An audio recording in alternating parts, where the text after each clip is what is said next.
அனைவருக்கும் வணக்கம். இன்றைய இந்த காணொளி பதிவிலே இவரிடம் இந்து நாகரிக பாட பரீட்சை எழுத இருக்கின்ற மாணவர்களுக்கான முக்கிய எதிர்பார்க்க சில வினாக்கள் இந்த காணொளியிலே பதிவிடுகின்றேன்.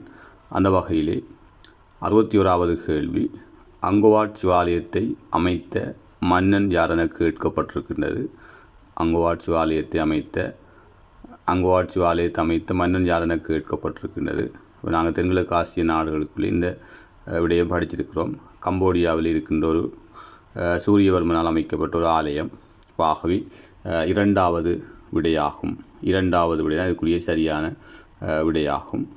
62வது கேள்வி, முருக வழிபாட்டு நெறியினை ஒழுங்குபடுத்தும் ஆகமம் எது என கேட்கப்பட்டிருக்கின்றது. முருக வழிபாட்டு நெறியினை ஒழுங்குபடுத்தும் ஆகமம் குமாரதந்திரம் 4வது விடையாகும். கேள்விக்கான விளக்கங்களை சொல்லாமல் விடைகளை மட்டும் பதிவிடுகின்றேன். ஏனென்றால் அதிகமான நேரம் எடுக்கும் என்றபடியால் விடைகளை மட்டும் பதிவிடுகின்றேன். மாண்டூக்கிய காரிகை என்னும் நூலின் ஆசிரியர். 3வது கௌடதபாதர். 3வது விடையாகும் கௌடதபாதர். இந்துக்களின் அரசியல் பற்றி அறிய உதவும் நூலாக அமைவது. இந்துக்களுடைய அரசியல் பற்றிய விடயங்களை குறிப்பிடுகின்ற நூலாகும். அதாவது கௌடில்யருடைய அர்த்த சாஸ்திரமாகும். அர்த்த சாஸ்திரம் தான் இந்துக்களுடைய அரசியல் பற்றி சொல்லுகின்ற ஒரு சிறப்பான நூலாக அமைகின்றது. 2வது விடையாகும். ஆலயங்களில் திருவுருவங்களை செதுக்குவதற்குரிய கருங்கல்லை தெரிவு செய்தல் பற்றி கூறும் பகுதி. ஆலயங்களில் திருவுருவங்களை செதுக்குவதற்குரிய கருங்கல்லை தெரிவு செய்தல் முறை பற்றி கூறும் பகுதி. ஆகமங்களுக்குள் நாங்கள் கலைமரபுக்குள்ளே இந்த விஷயம் நாங்கள் படித்திருக்கின்றோம். அதாவது இந்த கல்லை தெரிவு செய்த முறைகள் என்று சொல்லி 3 முறைகள் இருக்கின்றது. மணியோசி எழுப்புங்கள், தாள ஒலி எழுப்புங்கள், நாதமோ இசையோ எழுப்பாத கல் என்று சொல்லி 3 முறையில் திருவுருவங்களை நாங்கள் தெரிவு செய்யலாம். அதிலே சிலாபரீட்சணம் என்ற ஒரு பகுதியாக இங்கே முக்கியம் இருக்கிறது. 2வது விடையாகும்.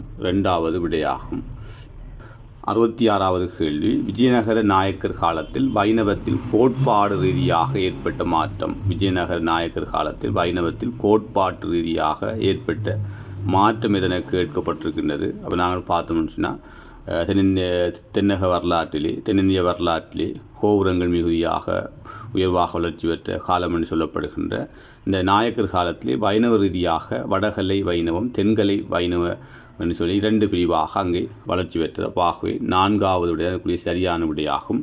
வேதாந்த மரபில் முப்பொருள்களுக்கிடையிலான ஐவகை பேதங்களை குறிப்பிடும் தத்துவ ஞானி யாரென கேட்டிருக்காங்க. அதாவது துவைத வேதாந்த கோட்பாட்டினுடைய ஸ்தாபகர் மத்துவர் தான் ஐவகை பேதங்களை பயன்படுத்தினார். ஆகவே 5வது விடையாகும்.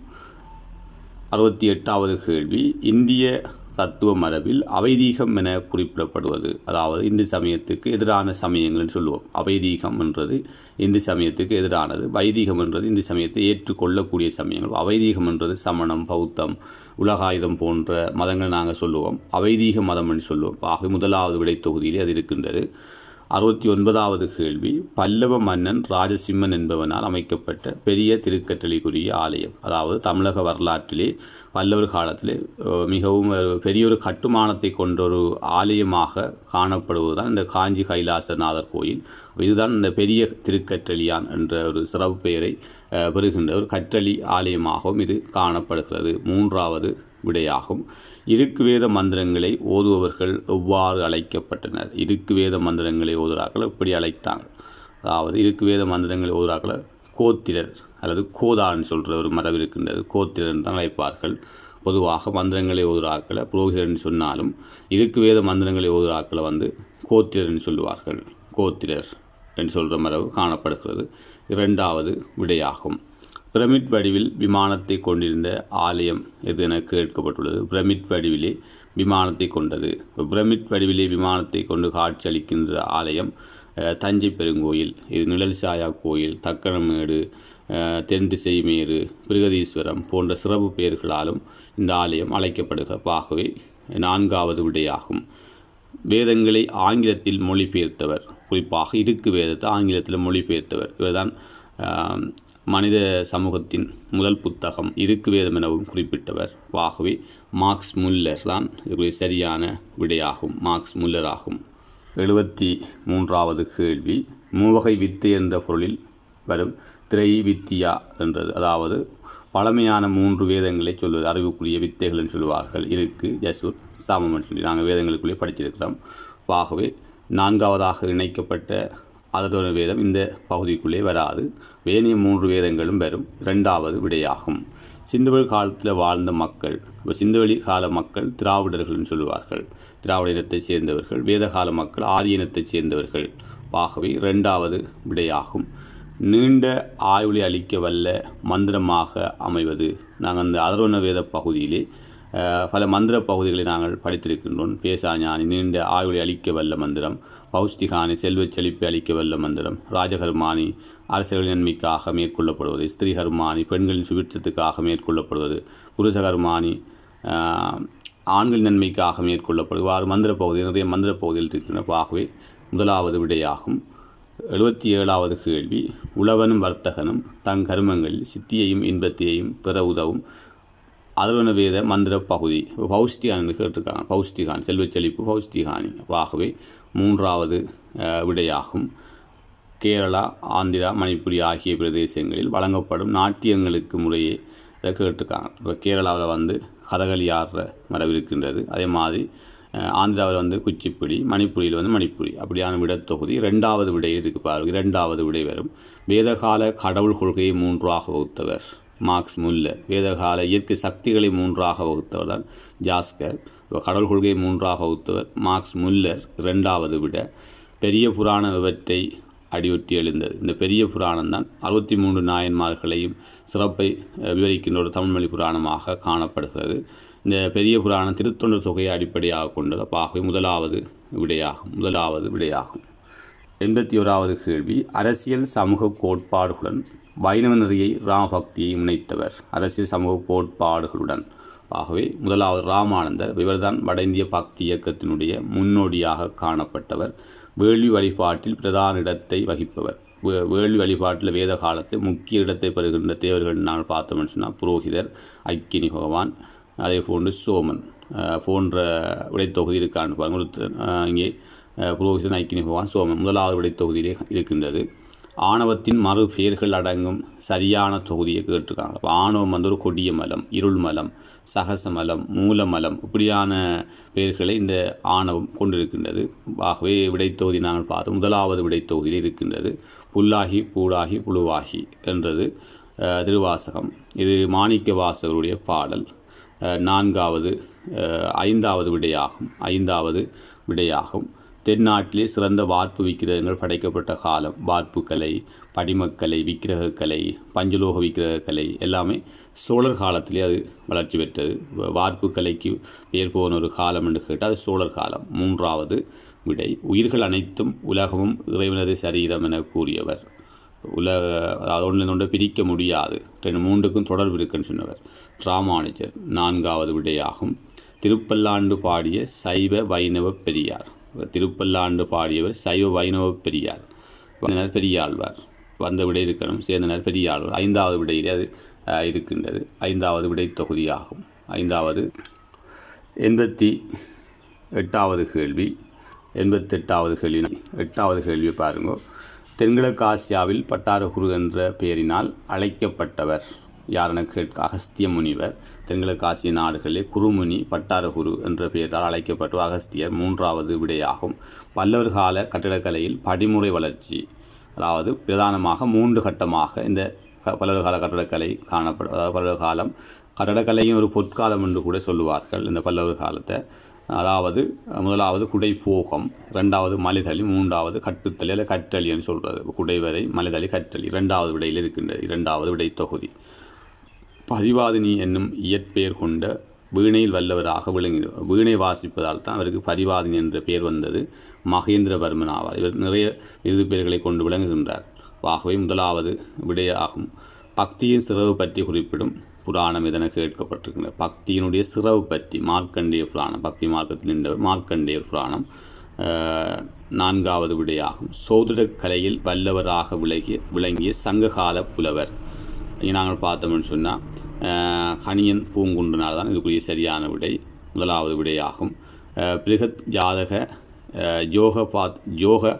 ஜோக ஜாத்திரா என்னும் நூல்களை எழுதியவர். பிருகத் ஜாதக யோக ஜாத்திரா என்ற நூல்களை எழுதியவர் வராகமிகிரர், ஒரு சோழ வல்லுனர் வராகமிகிரர்.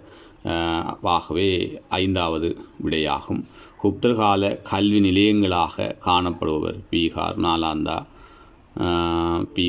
நாலாந்தா, வல்லவி போன்ற இடங்களை நாங்கள் குறிப்பிட்டுக் கொள்ளலாம். முதலாவது விடையாகும்.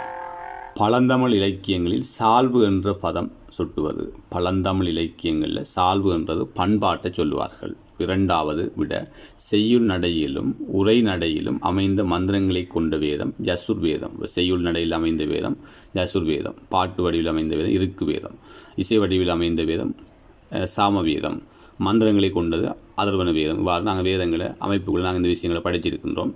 அடுத்தது இந்து சமய கலைக்களஞ்சியம் என்று சொல்வது. கலைக்களஞ்சியமாக இருப்பது இதிகாசங்கள். முதலாவது விடை. உலகியல் சார்பு தெய்வீக நம்பிக்கையும் கலந்த இலக்கியமாக கருதப்படுவது இராமாயணம். அதன் ஆதிகாவியம் என்று சொல்வது இராமாயணம். முதலாவது விடையாகும். விஜயநகர ஆட்சியில் விருபாட்சகர் கோயிலை அமைத்த மன்னன். அந்த நாயக்கர் காலத்திலே ஒரு மிகவும் சிறப்பான அரசன், அவருடைய பெயர் கொண்டு கூட இந்த காலம் அழைக்கப்பட்டது, கிருஷ்ணதேவராயர் என்று சொல்லுவார்கள். ஆகவே 3வது விடையாகும். ஐப்பசி சதய நட்சத்திரத்தில் பிறந்த நாள் பெரும்பிழா கொண்டாடிய அரசன். நாள் நட்சத்திரம் பார்த்து இந்த நிகழ்வு நடைபெற்றது. ராஜராஜ சோழனுடைய ஆட்சி காலம். ராஜராஜ சோழன். ஆகவே 1வது விடையாகும். அளவை கருவிகளில் நடராஜ சின்னத்தை பொறித்த அரசர்கள். எந்த அரச மரபில் நடராஜ சின்னம் ஒரு அரச சின்னமாகவும் சமய சின்னமாகவும் விளங்கியது சோழ மன்னர்களுடைய ஆட்சியிலே. ஆகவே 3வது விடையாகும். இந்தியாவின் புதுயுகத் தந்தை என்ற சிறப்பு பெயரை பெற்றவர். நவீன சீர்திருத்தவாதிகளிலே முதல்வராக விளங்குபவர் ராஜாராம் மோகன் ராய் தான் இந்தியாவின் புதுயுகத் தந்தை என்ற சிறப்பு பெயர் பெற்றவர். 1வது விடையாகும். 103வது கேள்வி. இடத்துக்கிட நகரக்கூடியது. சல விக்கிரகங்கள் 3 விக்கிரகங்கள் படிச்சிருக்கிறோம். சலன்னு சொல்லி. 104வது கேள்வி. என் கடன் பணி செய்து கிடப்பதே என கூறிய. இவ்வாறு கூற்று சம்பந்தமான ஒரு கேள்விகள் வரும். ஆகவே திருநாவுக்கரசருடைய கூற்று தனிது. 3வது விடையாகும். அடிமுடி தேடிய புராண கதையை சிந்திக்க வைக்கும் சிவனது வடிவம். அதாவது சிவ வடிவங்கள் ஒன்று லிங்கோத்பவ வடிவம் தான். அந்த அடிமுடி தேடிய வரலாற்றோடு சம்பந்தப்பட்டது. 5வது விடையாகும். வீரகாவியங்கள் என்று சொல்கிறது இராமாயணம், மகாபாரதங்கள். இது விட 3வது விடை வீரகாவியங்கள். குப்தர்கால அரசர்களின் வரலாற்று செய்திகள் காணப்படும் புராணம் வாயு புராணம், மச்ச புராணம். 2வது விட குப்தர்கால அரசர்களுடைய வரலாற்று செய்திகளை சொல்லுவது 2வது விட. சங்கமறிவிய கால மருத்துவ நூல்கள். அப்போ சங்கமறிவிய காலத்திலே பல மருத்துவ இலக்கியங்கள் காணப்பட்டிருக்கின்றது. திரிகடுகம், ஏலாதி, சிறுபஞ்சமூலம் போன்ற இலக்கியங்கள் நாங்கள் குறிப்பிட்டுக் கொள்ளலாம். 2வது விடையாகும். மகேந்திரவர்மனின் கட்டடக்கலை சிறப்பு கூறும் சாசனம். இப்போ கட்டடக்கலையினுடைய சிறப்பை சொல்கிற சாசனமாக மண்டகப்பட்டு சாசனம் காணப்படுகிறது. அவனுடைய திருச்சி அவனுடைய சிவபக்தி சைவ ஈடுபாட்டை சொல்வது. அதே போன்று குடும்பியாமலை கல்வெட்டு அவனுடைய சிவதோத்திரம் பற்றி குறிப்பிடுகின்றது. இவ்வாறு கல்வெட்டுகளும் சிலவற்றை நாங்கள் குறிப்பிட்டுக் கொள்ளலாம். சிதம்பரத்தில் நடராஜர் எவ்வாறு போற்றப்படுகின்றார்? தில்லைக்கூத்தன் என்று சொல்லி அங்கே போற்றப்படுகிறார். திருமுறை பாடல்களில் சிறப்பிக்கப்படும் பெண்கள் காரைக்கால் அம்மையார், மங்கையர்க்கரசியார். 2வது விடையாகும். தெய்வ வழிபாடு என்ற கர்மத்தில் ஈடுபட்டவன் தேவ உலகமாகிய சுவர்க்கத்தை அடைவான் என்று குறிப்பிடப்படும் இலக்கியம் எதென கேட்கப்பட்டுள்ளது. இங்கே நான் ஜமசூக்தம். இதில் 4வது விடை அதுக்குரிய சரியான விடை. மூவரின் பெயர்கள். இருக்குவேத பால் தொடர்புடைய ரிஷிகள் மூவரின் பெயரை நாங்கள் பார்த்தோம்னு சொன்னால் எந்த விடை தொகுதி இருக்கின்றது என்று பாருங்கோ. விஸ்வாமித்திரர், வாமதேவர், பரத்துவாசகர் 4வது விடையில் இருக்கின்றது. 4வது விடையில் இருக்கின்றது. அடுத்து ஞானகாசம் என்பது சிவலிங்கம் 4வது விடை. கலியுகத்தில் அசரதி கேட்டு என்ற சாசனங்கள் குறிப்பிடப்படும் மன்னன் ராஜராஜ சோழன் 4வது விடையாகும். ஓகே, நன்றி.